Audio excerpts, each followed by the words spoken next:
Hey y'all, so we've already done addition and subtraction with fractions. Today we are in prep work number 2. This means this isn't necessarily something that we're going to cover in algebra, but it's something that you need to know in algebra. So we are doing multiplying and dividing fractions. So multiplying fractions are extremely easy. So we have 3/4 multiplied by 5/6. So first off, I'm not using an x anymore because in algebra, x's are going to be variables. They represent an unknown. We use this dot, or you will see us use parentheses. Either one are multiplication. So this is the same as this, okay? But either way, when we multiply fractions, we are multiplying straight across. So I am multiplying 3 multiplied by 5, which is 15. 4 multiplied by 6, which is 24. Can I simplify this? The answer is yes.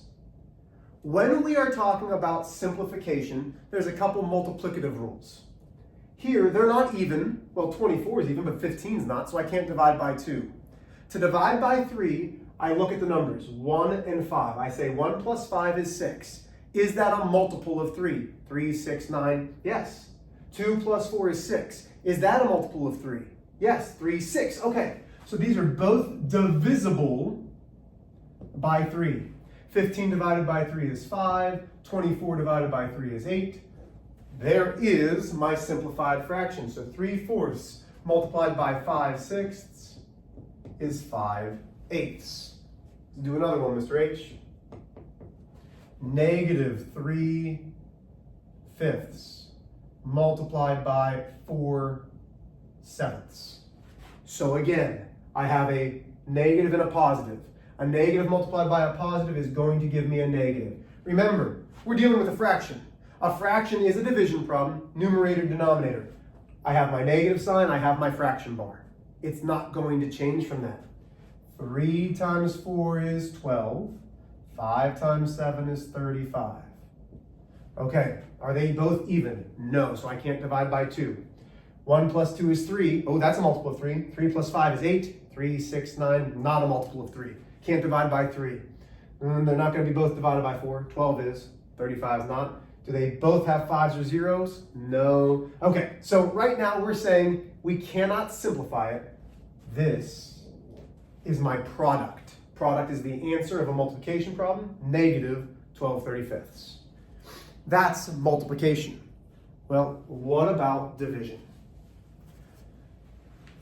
Back in my day, because I am much older, I wish that I wasn't as old as I am because I'm still learning every day, but I feel old.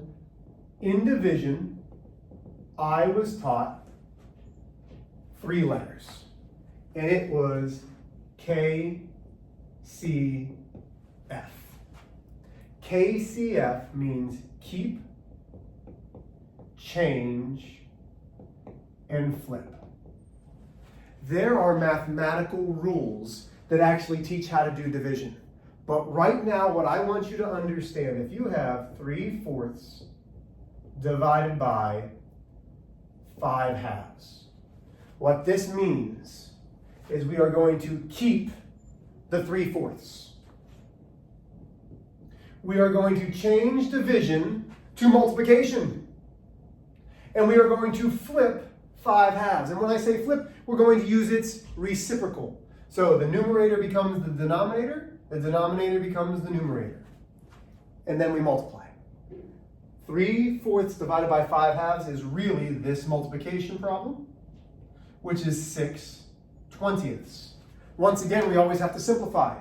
Notice these are both even, which means it is divisible by 2. 6 divided by 2 is 3. 20 divided by 2 is 10. That leaves me with 3/10. Therefore, 3/4 divided by 5/2 is 3/10. Keep, change, flip. Let's do one more. Let's go 1/2 divided by negative 4/3. So, keep the first fraction. Change division to multiplication. Flip, use the reciprocal, denominator comes to the numerator, numerator goes to the denominator. Hey, Mr. H, but you didn't change the sign. No, the reciprocal does not mean to change the value of negative or positive. It's just flipping the fraction. So I have a positive multiplied by a negative, which means I'm going to have a negative fraction. 1 multiplied by 3 is 3. 2 multiplied by 4 is 8. That leaves me with negative 3/8. So right now we should remember how to add and subtract fractions and multiply and divide fractions.